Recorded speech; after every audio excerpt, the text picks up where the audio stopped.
Welcome to the Don't Call Me Midlife podcast. Hi, Alix. Hi, Kassie. Hello. Good morning. Okay, let's just jump in. I'm so excited to talk with Dr. Kassie Dewitt today. But first, the usual. What's in your cup? Alix, what's in your cup? In my cup today, I'm trying to drink some greens. Have you heard of AG? I think it's AG1. I see the commercials everywhere. That's what everyone says when they see me drinking it. It's good. I put a little lemon juice in it because it doesn't taste as green juicy, I guess. But I love it. I'm drinking that every day before I break my fast, and it's worked so far for January and some of February. So lots of minerals and vitamins. What? Can you tell a difference in anything? It could be a little mental thing too. I think just drinking green juice always feels healthier, but I am drinking that. No coffee today. I've had enough. I've had probably 4 cups of coffee, so I am good. What is it? I don't need any more. We know that. What's in your cup? Just some good old-fashioned water. But I have our beautiful cup that you gave me. So your mug. You're drinking water in a mug. Is it warm? I am drinking water in a mug. No, it's ice cold. Cold water in a mug. You're so funny. I mean, I like it. I don't like drinking out of plastic. I mean, even if the whole drinking microplastic things was an issue, I like ceramic and glass. I don't know what it is. I don't know. It's like one of my things. Okay. I get that. We drink a lot of plastic out of a mug. I don't want it in a bowl. I want it. You're like my husband. Yeah. He does that too. It's so cute. Yes, I love it because it keeps it together and not soupy. Yeah, is that why? I think my dad, every time he made me a bowl of ice cream, it was in a mug. So that's how I want it now.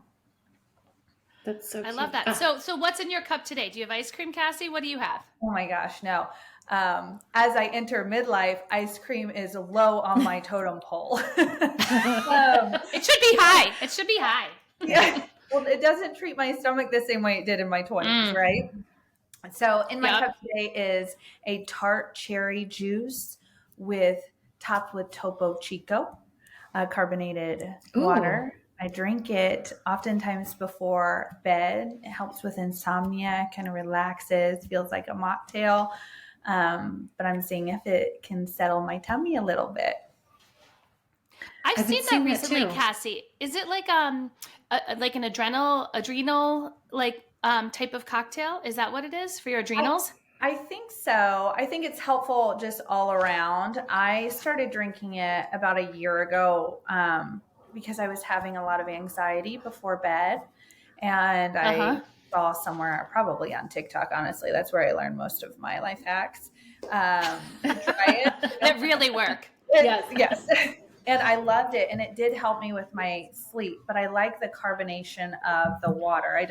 I used to be a huge soda drinker. So I switched obviously from soda to carbonated water, but I don't like LaCroix or anything like that. So top that, and it just makes me feel like I'm drinking something sweet and nice, and I like it. Yeah. You guys will have to try it. How much tart juice do you put in? You what? I do like a half a cup. Oh, so it's a lot. Yeah. Is there a lot of magnesium in I don't cherries? know. I wonder if that's why it helps. Maybe. Because I also take a magnesium supplement. We'll have to Google that.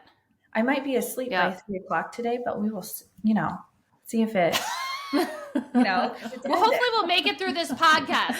Yeah. Okay. So everyone had something interesting in their cup. We learned something. We always love asking our speakers what's in their cup. We've had people tell us lots of new things. We always learn because Nicole and I are boring of what's in our cup. You can only drink so many different things. So our next question is one that we get a lot of different answers for and a lot of different feelings, a lot of things. This podcast is about midlife, although we don't like being called midlife, whether you embrace it or not, that's a topic for discussion. But, you're 40, right? Yes, I am. Okay. Yeah. So you're in midlife for sure. And so tell us, how do you view midlife? It can be, physically, emotionally, not for your clients necessarily, because we'll get into that and what you do, but how do you personally view midlife? Now, I feel like that's a twofold question, because how I viewed it when my mom was going through it very differently, or how I viewed it in my 20s compared to how I view it going through it. I look at like the freedom I have at midlife. I look at the confidence I have in midlife. I look at the knowledge base, the problem solving skills, I look at midlife as like the new 20. I would much rather be in midlife than back in my early 20s, for sure. So that's how I feel that's what I equate midlife is, just so much freedom and juice. Is it a little bit like, I hear this a lot about midlife, and I'm wondering what you guys think about it. People are like, well, I don't care what anyone else thinks, right?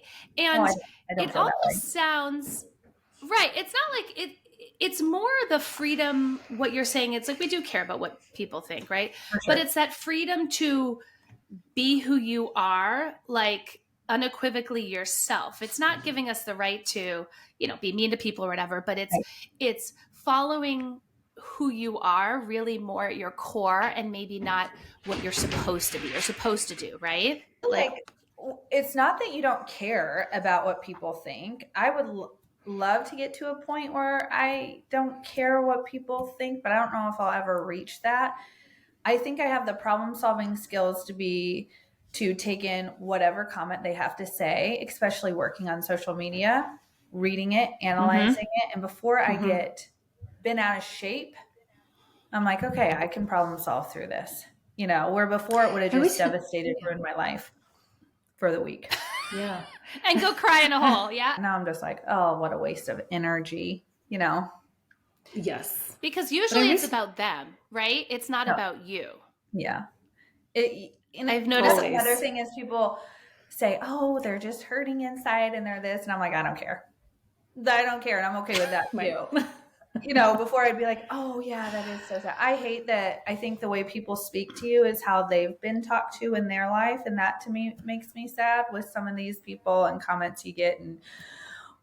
But I also think that you learn as you age that I don't assume what people think anymore. Like, unless you tell me blatantly that you don't like me, you don't like my content, you don't like what I do for work, you think I'm a bad mother, I can't assume that is what you're thinking. And that took many years to come to fruition, right? Like in my 20s and 30s, I'd be like, oh my God, I know they don't like me and they think I'm so stupid. This is so stupid. They know, now I'm like, I'm trying to teach my daughter that at 7.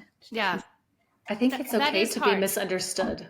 Like as we get older, that is something like I'm comfortable with being misunderstood. Yes. Right? Yes. Yeah. I'm not sure I am, guys. I think you're getting there. I'm evolving. I'm evolving through talking about it. I'm not so sure.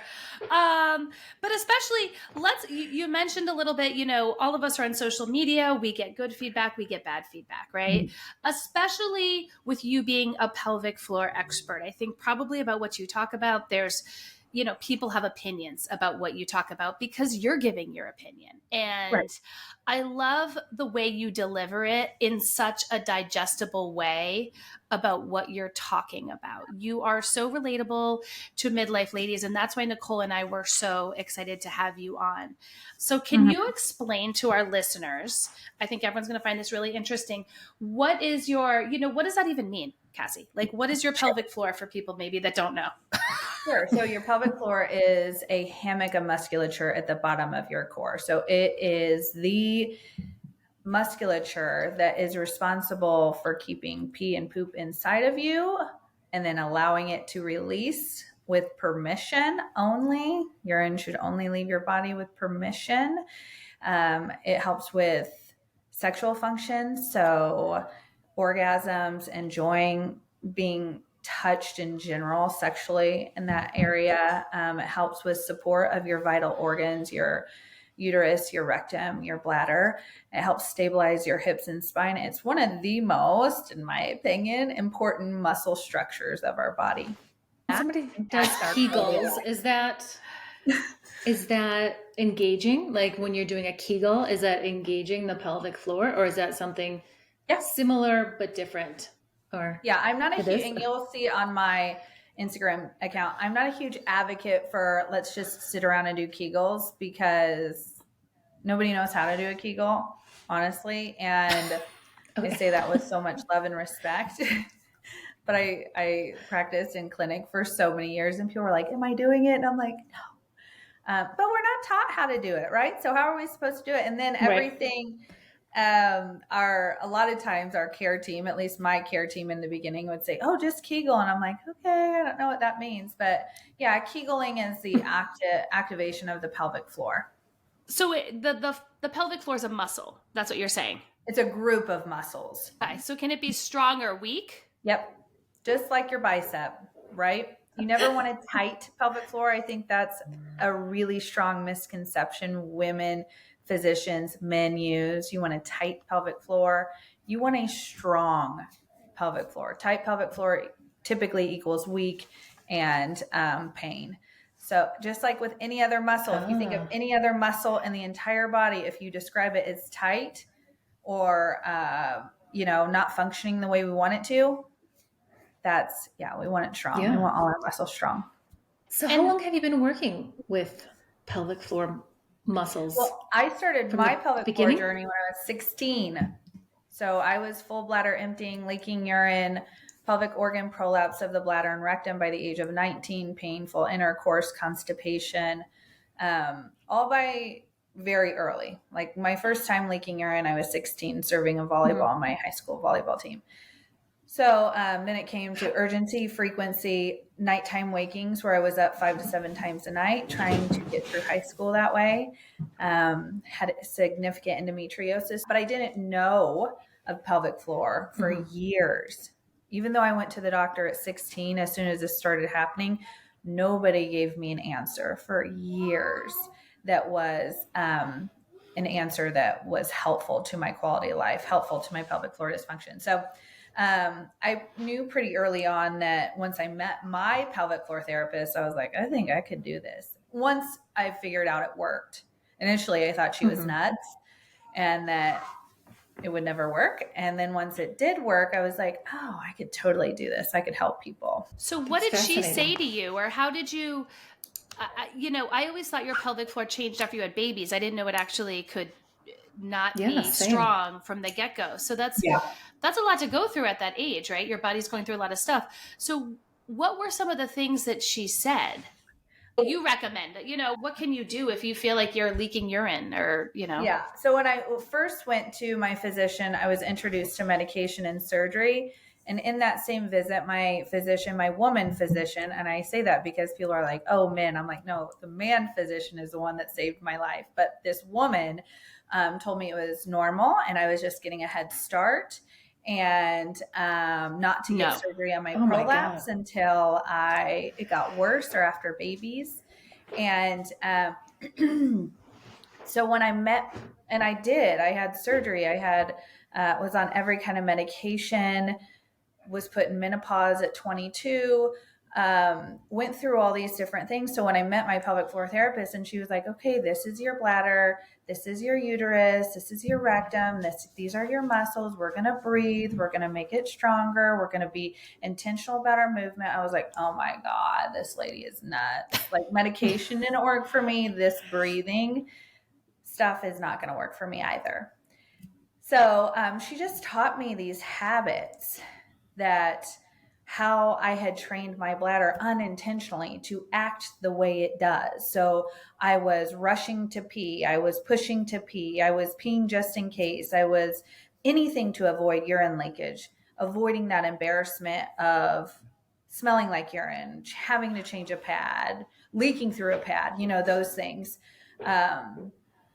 So I got really good at my bladder habits. And then she was like, let me take a look at your nutrition. And I was like, it's Taco Bell, vodka, and cigarettes. Like, I don't think you're going to like it. I mean, I hope that wasn't at 13 or 16. No, it was. I didn't get to meet her until I was like 23. Okay. Go on, that's a little better. Yeah. The vodka anyway. It was legal when I was doing it. But she was like, okay, well, we're going to have to stop that. And she taught me what holistic care looked like, where other people on my care team never asked one of these questions. She asked, not one, like, how do you sit on a toilet? Nobody asked me that. How do you, what do you eat? on a regular basis. Nobody asked me that, or else they would have known. I smoke a pack of cigarettes a day. I drink vodka on the weekends, and I live at Taco Bell. Like, so I traveled a lot for work. I did all these different things. I just had a really unhealthy lifestyle. So when she introduced this holistic care approach, I was like, oh, wow, okay, maybe this will work. And then she taught me, because I had a really tight hypertonic pelvic floor, meaning my muscles would not move well. So they were weak and they could not activate when I coughed, sneezed, laughed. There was no movement in them. Muscles should relax and then contract completely. So when you think about range of motion of the bicep, that bicep can be completely relaxed. Then you contract it to do a bicep curl. But if your bicep curl is like this all day long, you're never going to make it stronger by putting a weight in here and trying to crunch it away. So that's why Kegels are not for everyone initially. So I didn't start Kegeling for like a year into my pelvic floor rehabilitation, because I had to learn to relax the muscles first. So did sex hurt then? Oh, it was horrific. I remember thinking, I can't believe people like this. Yeah. Well, I asked that's horrible. Some people have said that, and I'm just wondering if that is part of their problem without them knowing, because this isn't a topic that most women talk about, Sure. Maybe with my best friends, they'll say, oh my gosh, I, peed when I sneezed again or laughed too hard at work, but nobody's going to talk about a prolapse, which for those of us listening, like if you don't know what a prolapse is, maybe, or could you explain what a prolapse is? So the muscle structures known as pelvic floor are supposed to hold up the bladder, the uterus, the rectum. You can also have a prolapse of the urethra. You can have a vaginal vault prolapse. There's nitty gritty things in there, but basically it's when those organs shift closer to and out of place, closer to the vaginal opening. So they can organs can come out of the body. And that impacts function significantly. That impacts sexual function significantly. And then people get these surgeries, and sometimes surgeries, I want to be clear, I'm never against medication or surgical intervention. I think there's a place for it, absolutely. But what research indicates, and I'm an evidence-based practitioner, is when we have these symptoms, first line of defense should typically be the most conservative, and that would be rehab, right? So if you have shoulder pain, you go through rehab first, then you would get surgery, then you would have rehab again. But women just don't have that luxury in this country. For some reason, it's not standard of care. So when prolapses happen and we have surgery, we've taught the woman nothing about how she prolapsed, other than if she has children, we could blame it on having children, right? Like being pregnant, having children, delivering children is a significant Olympic event. And so we can blame it on that. But what about someone like me who had a prolapse of the bladder and rectum before the age of 20, right? So my habits and my pelvic floor strength is what caused in my nutrition, because I was constipated and I pushed so much to have a bowel movement and I was in so much pain. I constantly was just contracted all the time, all over my body. I had migraines. I had neck tension, jaw tension, butt clenching, sucking my stomach in, kind of bracing for impact, which caused my pelvic floor to be extremely weak. So nobody addresses the habits that can cause the prolapse in the first place. Now, vaginal deliveries, and the more vaginal deliveries you have, you're more likely to have a prolapse. But there's C-section mamas that also can have prolapse because a baby is sitting there for 9 months. You're having a massive surgical intervention to get baby out. So, I mean, there's so many different things that we're just not taught. We know nothing about it. At 6 weeks or 8 weeks, we're told you're good to go. Even though it took you 10 months to grow that thing and deliver it, you're good to go and do all your normal activities. And then people go and have sex and they're like, this sucks. I can't feel it, or it hurts. I feel weird down there. He says it feels different, or whatever it is. We get we just get very little education on what we can do about it. Well, we're so lucky to have you here and like explaining things, and that you're on Instagram and you're putting this information out there for women to digest and feel comfortable and know that they're not alone, and that this is happening more often than you realize. The it's not just if you have a baby. You get on Instagram, I hear the DMs are almost the exact same, and everybody thinks that, and this is just human nature, we think our case is the worst and the only one out there. But if I could just show a snapshot of my DMs every single day, it's the same story I've heard in the clinic for 10 years, and the same story I have, and the same story that the woman above her DM had. You know, like we are sharing the same story in some aspect, and we're sharing the same frustration with nobody's talking about this. Nobody's helping me fix this other than with surgery or medication, or people are telling me that it's hereditary, or it's normal after children, or it's normal midlife, perimenopause, menopause. And it's not normal. It's not normal to be potty trained for 20 years. And then now we're back to having to wear a pad to catch urine. Right. So, and then the other part of that is when women do start leaking urine, it starts chipping away at who they are and what they do with their time. If every time you leave, you're panicked about where the bathroom is, if you're going to leak urine, if you're going to smell like urine, you start leaving your house a lot less and doing things you love. So often I hear women say, oh, I could never jump on the trampoline with my kids. And I say, what if you want to? Like, what if you wanted to? That doesn't sound like super fun to me, just because of my vestibular system. I don't want to be held back because I might leak urine, right? So there's probably a vestibular therapist that's like, oh, we can fix that, you know? So I just think it's sad, you know, women give up their favorite activities because of this embarrassment that can be fixed.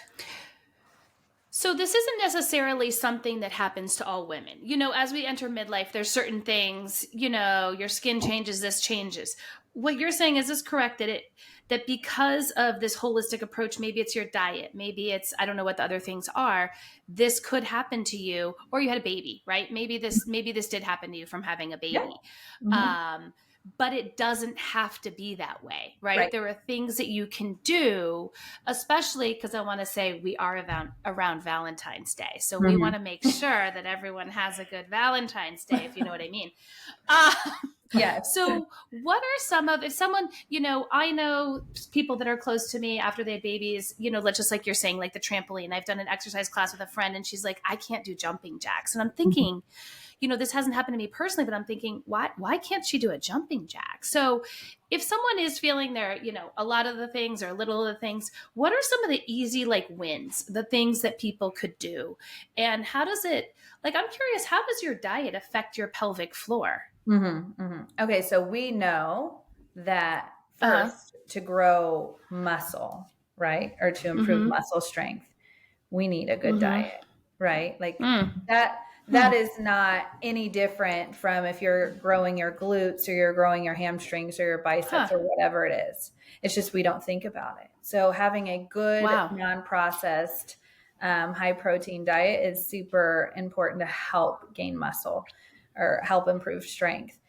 We want to reduce as much inflammatory products as we possibly can to help with things like constipation and bladder irritation. So if you're I drink water and tart cherry juice is about as fancy as I get now. I think that's why I'm so open to talking about my old diet, because I was a binge drinker on the weekends, and you would see me beer drinking and vodka drinking and all the things. And I did not see the correlation of my bladder habits and what I was doing to my bladder was just always mad. And so realizing that what you put in your body impacts, right? My specialty is bladder, rectum, pelvic floor, but anything you put inside your body impacts the organ systems and how they function. So if we're constantly putting crap gasoline in an engine, it's going to run that way, crappy, right? So ensuring that we are paying attention to how much carbonation, caffeine, and alcohol we're putting into our body. That's the 3 most researched inflammatory products we can put in our body that inflames most people. And then you can go as far as like acidity and spicy foods too. And there's a list, and maybe somebody is not impacted by caffeine at all. And then another person can't even be in the room with caffeine, so everybody's different. You have to figure it out. And how I tell people to figure it out. I'm kind of a no BS therapist. I'm like a poop and get off the pot so we can fix this and then return to our normal life. I have people in my online community who will say, oh, well, can I still drink this, this, and this? And I'm like, no, not while you're bladder training. Like eliminate the inflammatory products that we know inflame the bladder, eliminate them, let your bladder heal for a second, and then reintroduce them one by one. So you're collecting data. And so, oh my gosh, my bladder is like fine and healed. And I have a cup of coffee and it's angry. Maybe I need to find a different coffee, or maybe I need to eliminate it, or maybe I need to drink half of what I did. So it's all about data collection and figuring out what your body can do and what it tolerates. What does it mean your bladder is angry from coffee? Yeah. So we're asking the same question. Constantly, or So sometimes I drink coffee and I go to the bathroom, and 10 minutes later, yeah. So coffee is a double whammy. It's caffeinated typically, and even when you decaffeinate it, there's still remnants of caffeine. So if you are really bothered by caffeine, decaffeinated can still have the potential of bothering you. And then it's acidic. So we have 2 huge inflammation factors, and we drink it typically at a little bit faster pace than we sip on our water all day. So we're drinking it faster. It's inflammatory, and our bladder is just like, get it out of us. So what it does is it inflames the bladder lining, making the bladder more sensitive to whatever you put in it. So even after, say you drink 1 cup of coffee and you wake up in the morning, you go to the bathroom, you drink your cup of coffee, and then you pee 2 more times. And then even later that day, your bladder is like still not behaving like you want it to. Either you have urgency or you're going more frequently. Those things, that's how you can tell you're inflamed.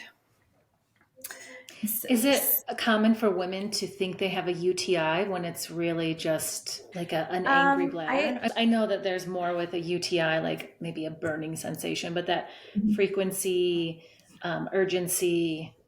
Yeah. It just sounds a little overlapping.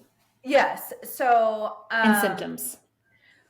I always talk about all the pelvic floor dysfunction I had. One, I want you to know that I've been through it and I came out on the other side, but I had never experienced a UTI in my life until I decided to move my entire family across the country.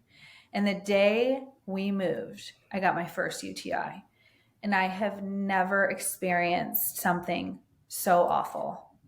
And I've had 3 C-sections. So it was and I have women who have chronic UTIs, which just breaks my heart. I say more than 1 UTI in a year, which I think is also too much.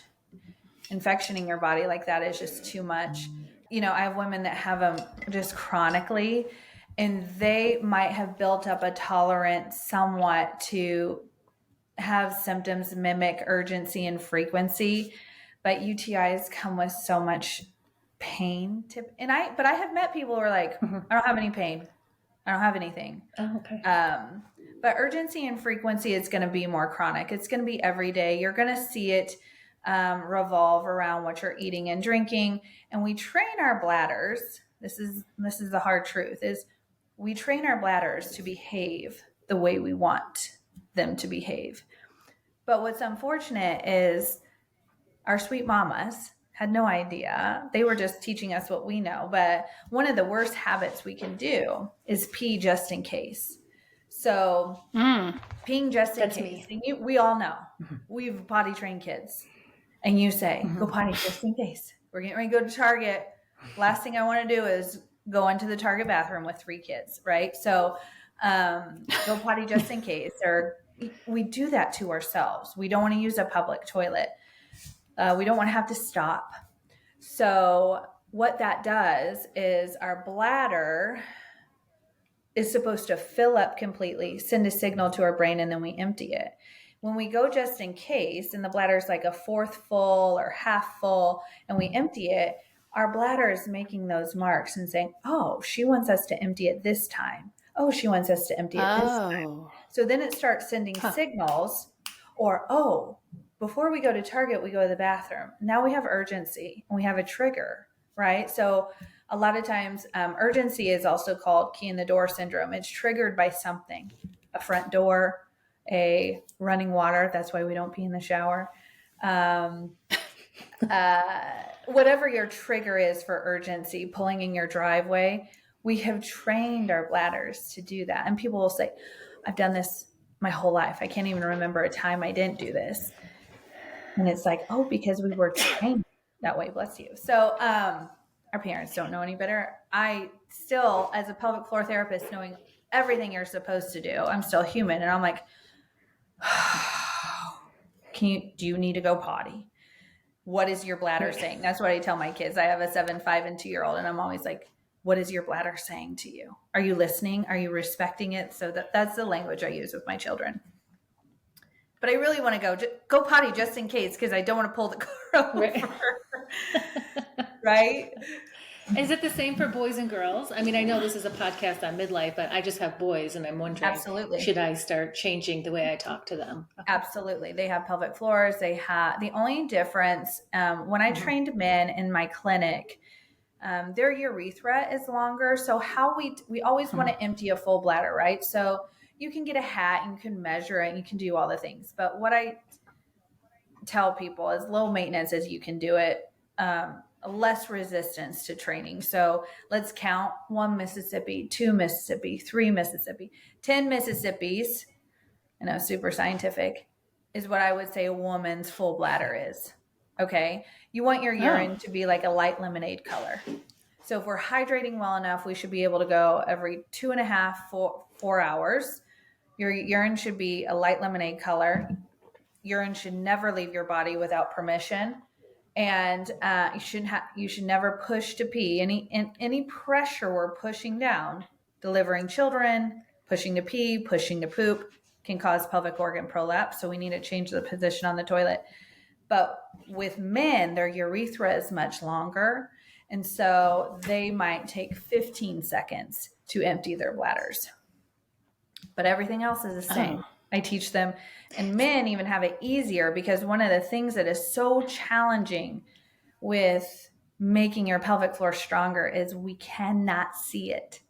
And as hormones decrease or jumping all over the place in perimenopause and then menopause, right?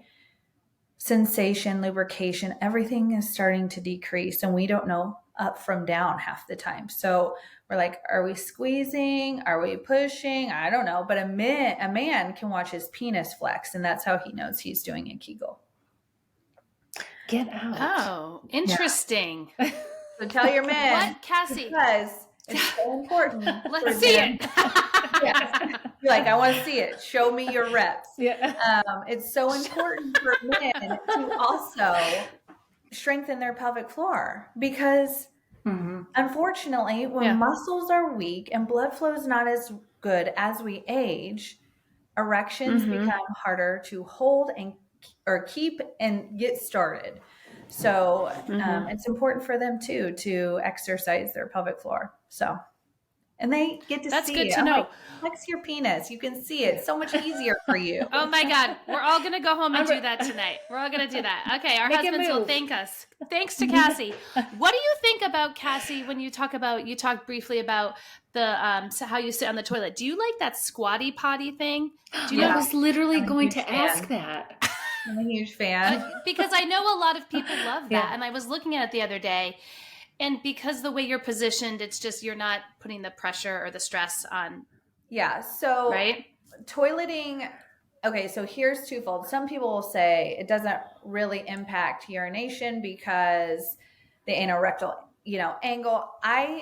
use it because it puts my body in the deepest squat possible while seated on an like on a toilet.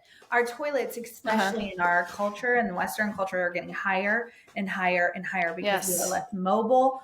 We are more arthritic.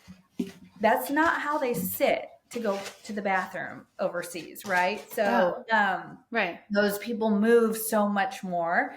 And so when you're on the toilet and you're seated just flat, and if you're on an elevated toilet, we're even more in trouble. Our pelvic floor is kind of activated.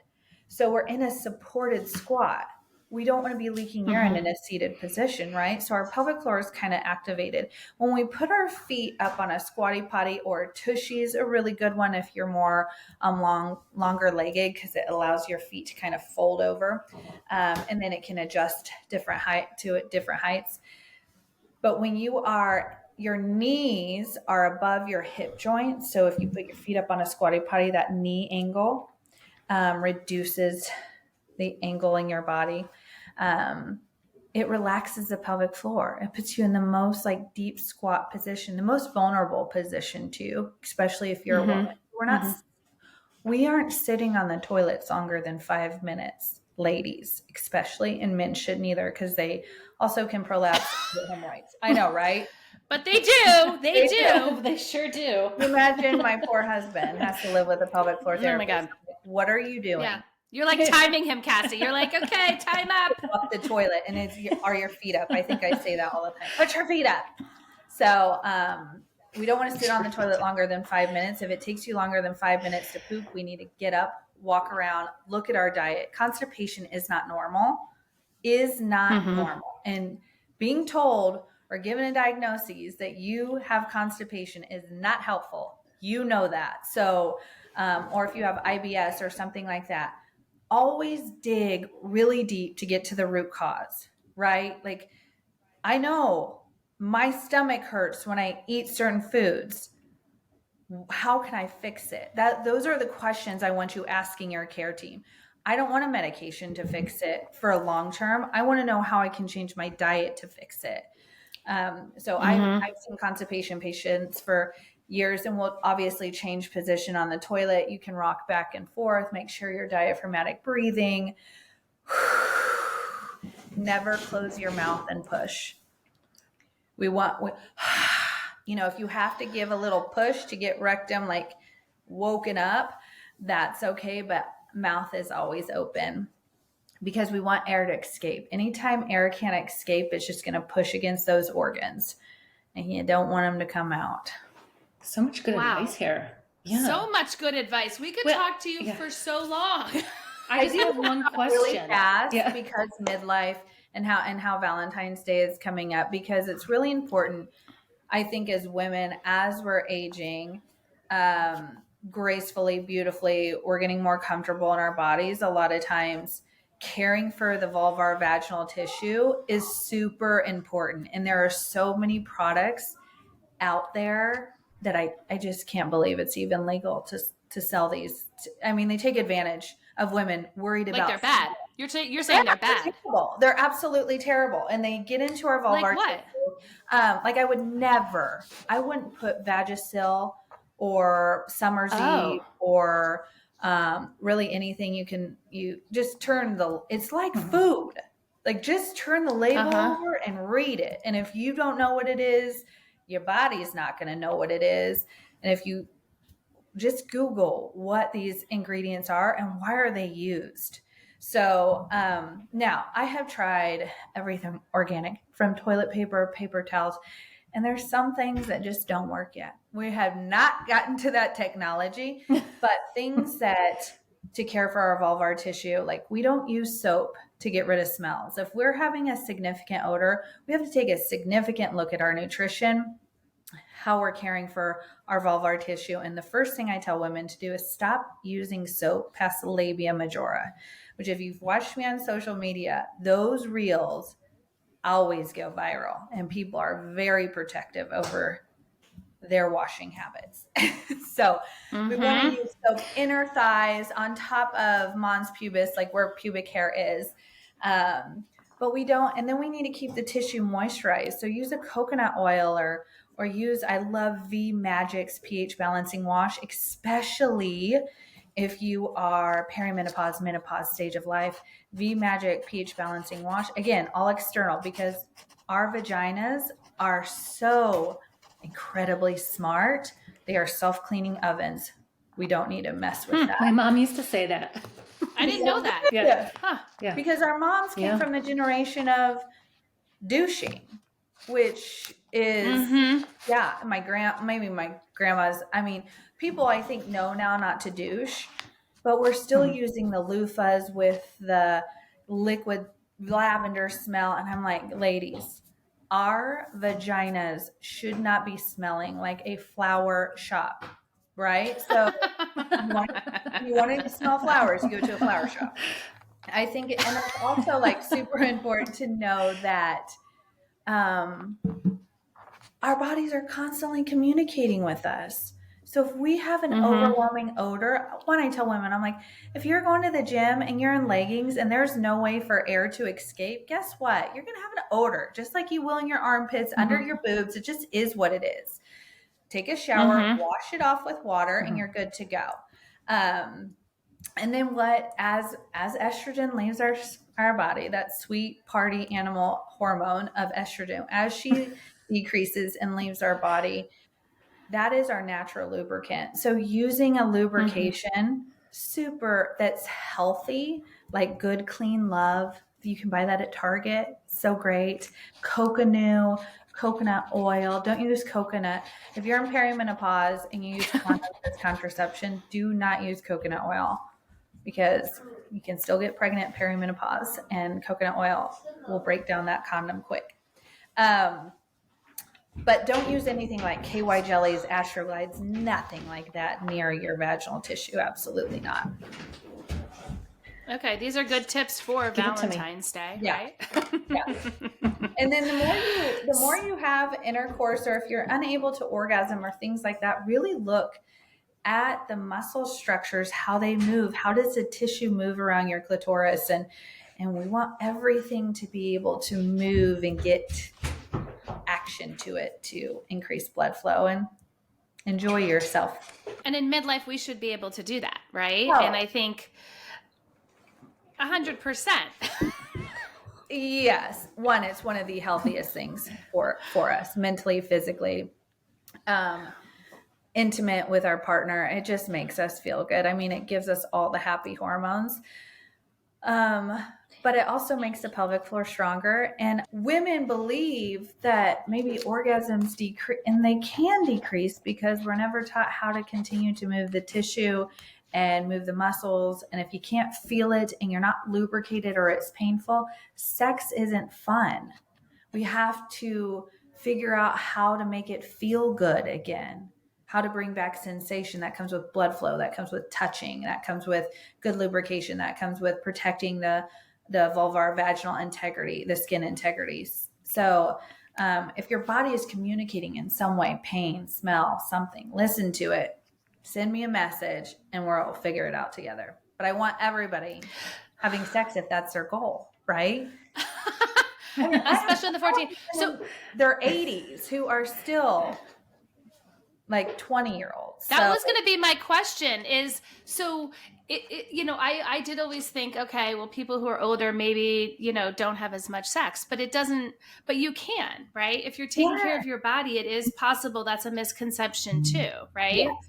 And that's why, like, what we do now in this midlife for everything that we always talk about is going to affect us in 20, 30 years. So I love talking about this stuff because there are things we can do. Yes. And we want to do, right? We don't want to wait. Yes. We're in a sick society, right? Sick health management. We want to be proactive. And before things, it is a trajectory that we're all on, right? Everybody goes through menopause. If we make it to menopause, we want to go through menopause, because if we don't, then that means the other side of it. We don't want there either. So figuring out how to manage through menopause and perimenopause and understand what your body is going through. Like, ask, what the heck is menopause? Yeah. What is happening to me? And if your doctor can't give you a description that you like, find an OBGYN that specializes in menopause. Yeah, it's great. They delivered all your babies. Cool. You're not having babies anymore. Let's get a menopause specialist who knows what they're talking about that can support you through these changes, right? Right. Oh, I love that. So how can our listeners find you, or do you have anything fun upcoming? What is your Instagram so we can find you and get more information? I feel like we could talk to you for hours and hours. I know. I do love talking. I could talk to a brick wall about pelvic floor. That's good. You're passionate. I always love going through the aisle, the feminine product aisle, because I just want to know what's new on the shelves. And my husband's like, "Oh my gosh, please don't say anything." He'll see someone reaching for like the wrong pad, and he's like, "Please, God, don't say anything." I love that. Duty to share that she's going to put chlorine bleach next to her vaginal tissue. Anyway, I have an online course called You're in Good Company, and that teaches women. It has a holistic approach. I took my clinical practice and put it online, and I did that for women who didn't have pelvic floor therapists near them, who went to pelvic floor therapy. You know, not all of us are good. That's what stinks about any profession, right? For women who don't want to haul their 3 kids into pelvic floor rehab, or for women who are too embarrassed, right? That's a huge thing. Women are embarrassed to talk about this because they feel so alone. So I created this online course, and we have a module on nutrition, sitting on the toilet, urgency, frequency. I have a whole workout plan in there for your pelvic floor.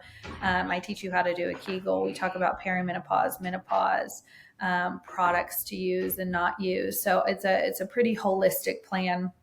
And it's a one-time fee, which I love, because I would do it all over again, but I spent a significant amount of money on my pelvic floor rehabilitation, and I love her, and she knows that I always joke about this, but I just wanted a one-time fee system. And so there's that. And then you can always find me on Instagram at Dr. Kassie Dewitt, OTD. I made a really difficult Instagram handle. But if you guys ever have questions or anything of that nature, I am an open book. I answer all my DMs. I answer myself. So yeah, ask away. It's private. Nobody sees it. Well, you are so helpful. And I know Kassie personally, and she is just also one of just the sweetest, nicest, approachable people. So talking about something that may be difficult for you, she is the perfect person for that, right? She will normalize it for you. And I think a lot of women go through this, like we've said, and aren't addressing it, right? And I think I had no idea that diet had I never connected the two, that diet had such a correlation to this, right? Mm-hmm. So thank you so much for being here. We appreciate you. We appreciate the work that you're doing for women in midlife and beyond and before. And so thank you. Thank you for taking the time to be here. We appreciate it so much. So now is our favorite time, Kassie, is unsolicited advice. I mean, it's like, we got to pick just one, ladies, because there is 10 things that I'm thinking of in my mind right now. So Nicole, what would be your advice today? I mean, we got so much good advice from Kassie, but what would be your advice?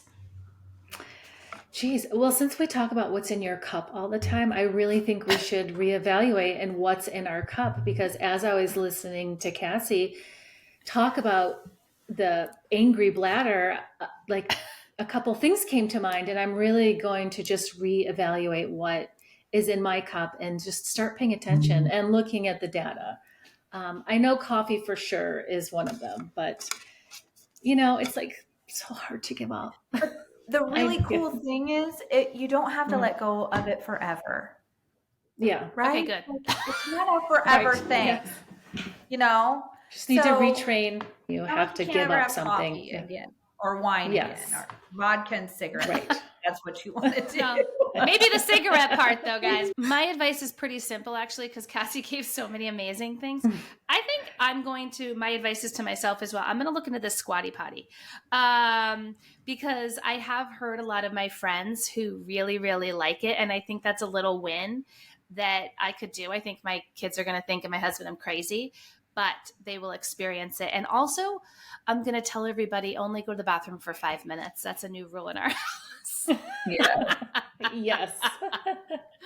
Relax on the toilet. Yep. Relax on the couch. Mm-hmm. Keep your organs safe. Right. No, I like that. What is your, if you had to say one thing, what would you say to our midlife women? Oh man, this Kassie. is so hard. I know. That is so hard. I would say really protect your vulvar and vaginal tissue with healthy, clean products. Right. I like how you gave us the actual products to use, and I didn't, I wasn't aware of some of those things. So we will link everything in the show notes for everybody. But again, Kassie, thank you so much for being here. We appreciate you, and I hope you have an awesome day. Thank you, guys. Bye, Nicole. Bye. Bye.